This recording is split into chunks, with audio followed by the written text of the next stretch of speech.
à quelques jours d'un renouveau, celui des Fêtes d'Orient, qui change de formule pour cette fin septembre. Yannick Boubé, qu'est-ce qu'on va pouvoir voir de nouveau? Quel est l'esprit de ces nouvelles fêtes?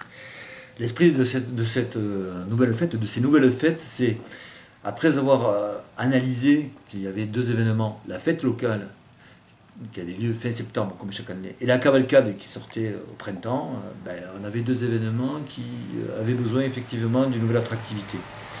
Et avec Sébastien Hazan, le président, le jeune président de la Société Chorale et Cavalcade, qui a souhaité poursuivre un souhait qu'avait mis son prédécesseur, Jean-Paul Guzarel, on a été à l'écoute, parce que Sébastien nous a dit que ce serait bien de grouper les deux événements, c'est-à-dire la cavalcade, elle va sortir lors des fêtes d'Orient, lorsqu'il y a la fête foraine, etc.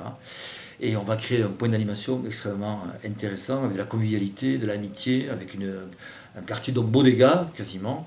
Et on a dit, l'équipe municipale a dit à l'équipe de Société Chorale et Cavalcade, Banco, effectivement, cette année, on va changer tout ça.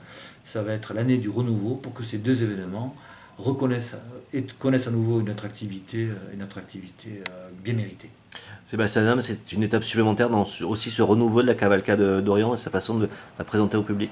Oui, bien sûr, on a essayé de renouveler tout ça et avec la confiance de Yannick et de son équipe, ils nous ont confié l'intégralité des fêtes locales avec leur appui et leur soutien. On a fusionné ensemble, donc il y aura la fête traditionnelle. On a fait un programme assez multigénérationnel, donc ça va se passer sur un peu partout, vraiment dans le centre-ville d'Orient, sur plusieurs points. Il y aura des animations au centre culturel, il y aura la fête foraine place de la mairie, et cette année la partie bodega restauration et animation orchestre plein air se passera à la place de l'église.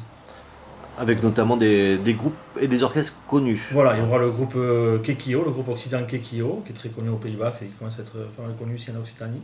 Et après, bien sûr, Michel Agalaï, qui nous fait l'honneur depuis 4 ans de venir pour les fêtes et pour la cavalcade. Donc voilà. Et après, bien sûr, il ne faut pas oublier la sortie des chars, le défilé nocturne, le samedi soir à 21h, et suivi d'un grand feu d'artifice au stade Jules Ferry. Voilà. Et toujours le dimanche après-midi aussi. Et le dimanche, donc, il y a la messe, Ouais. chantée par la chorale de Orient. Après, une petite bodega et le défilé des chars animé par pas mal de groupes étrangers aussi. Voilà. Je vois qu'il y a également un bal des enfants à 17h le samedi. Yannick Boubé, c'est aussi ce que vous avez demandé, c'est-à-dire que ce soit des fêtes familiales qui réunissent toutes les générations. Voilà, c'était le souhait que nous avons émis et partagé par Sébastien et son équipe. Ça s'adresse à tous les publics, ça s'adresse à toutes les générations et chacun y trouvera son compte. En effet, il y aura une bonne raison de venir au centre-ville d'Orient le 27, le 28 et le 29 septembre.